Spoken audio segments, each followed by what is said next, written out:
So, why are you here today? I fell and hurt my head. Oh no, okay. So first I'm assessing my patient's general state of appearance, level of consciousness, any signs of distress. And then I'm going to do a cardio exam. So I would auscultate at the four valvular areas, aortic, pulmonic, tricuspid, and mitral, using first the bell and then the diaphragm.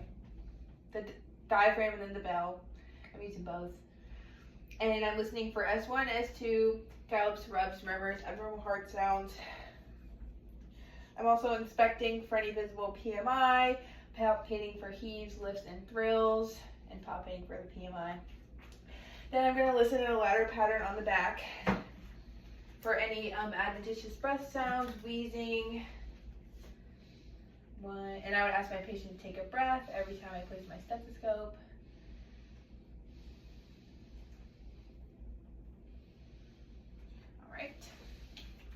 And then I'm going to do a ENT exam, looking for any signs of a basilar skull fracture.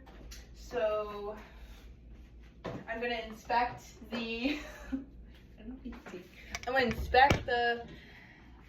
face and the skin of the face for any trauma, specifically where she hit her head. I'm looking for any darkness around the eyes and the ears, or any CSF drainage from the nose and from the ears, because that would indicate a basilar skull fracture. And then just really quick, I'm going to look in the nose.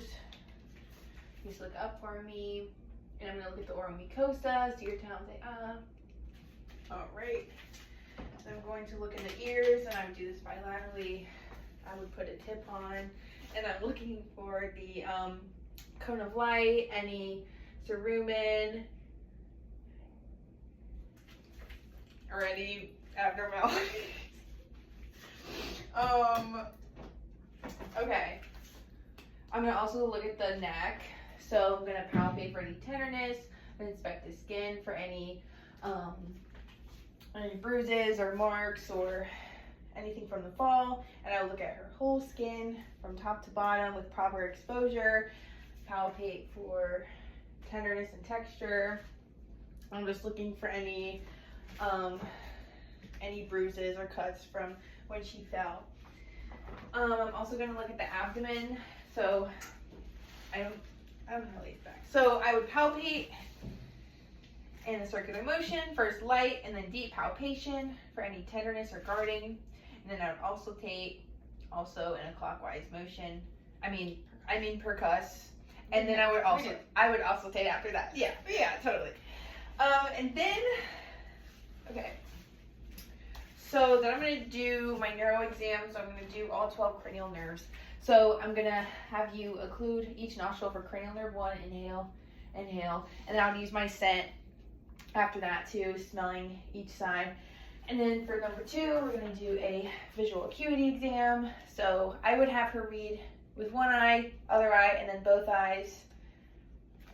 And then I'm going to do a phonoscopic exam for 2 and 3, or for 2. I'm going to dim the lights and then look for any hemorrhages for the optic disc, any papilledema. So I'm just going to look for the red light reflex and then go in. All right.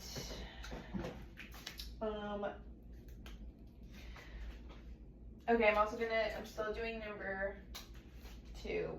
So I'm going to do accommodation. So look at this and then look at the wall behind me. I'm looking for pupil constriction and dilation. And then I'm going to do cranial nerve 3, and I'm going to do extraocular movements. 3, 4, and 6.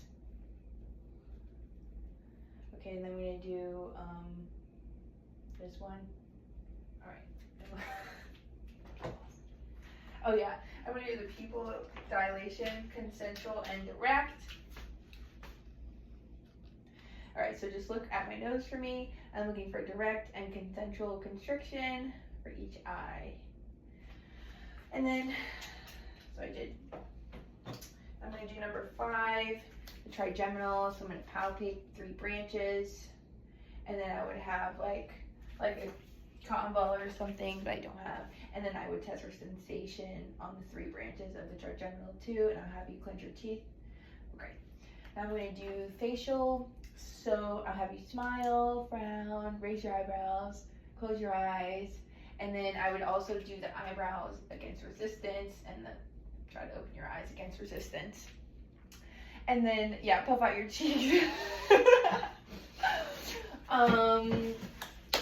So number 8, I would test your hearing. So occlude one ear for me. Tell me if you hear anything. Hear it. And then other side. Hear it. Yeah, she would have her eyes closed, obviously. And then number 9. So I'm gonna look at the uvula for any deviation and at the soft palate. So just open your mouth and say ah. I'm looking for the rise and fall of the soft palate. And then I would test her gag reflex for number 10. And then number 12, I'm looking at her tongue, her speech. Stick out your tongue for me, left and right, and then push it against my hand. And then number 11, accessory, I'm testing for the strength of the accessory muscles. And then turn your head against my hand, and other side. Okay. That's all the cranial Okay. So here's what else I'm gonna do. I'm gonna have you, here's what else I'm gonna do. So first I'm gonna have you walk. I'm gonna set the gait. Sorry, that was so loud. Looking good. Okay. And now I'm going to, so she told me that she didn't hit anything else in her body when she fell. If she did, I would inspect that specific area. But I am gonna test muscle strength. And so I'm gonna have you hold your arms like this. My phone ran out of storage, so I think it's not that me doing, so push against my legs, pull against my legs. Okay, so I was testing lower extremity strength there too. Before I do reflexes, I'm gonna do a mini mental exam, so I'm gonna say 3 words and just say them back to me. Dog, cat, mouse. Dog, cat, mouse. Okay, and then I would also have her draw a clock. I'm gonna, oh my god. Okay, so I'm gonna do her knee reflex. And then I'm gonna do the Babinski. Oh my god. Okay, and then The child is so those happy. are supposed to curl. I'm gonna go ahead and do this one too. Okay. I'm gonna do the biceps reflex too. So just it's okay. Well, she's not relaxed, so it's not gonna work. Anyways, and then I'm gonna touch your coordination, so finger to nose, and then touch my finger. And I will do that bilaterally. Oh yeah. So I'm gonna do sensation too. So just let me know if you feel this bilaterally. I feel it. I feel it. Okay.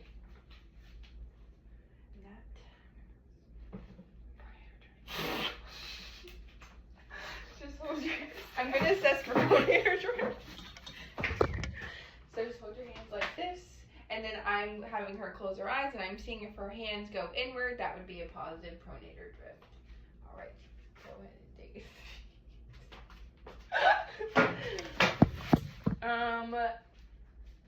Yeah.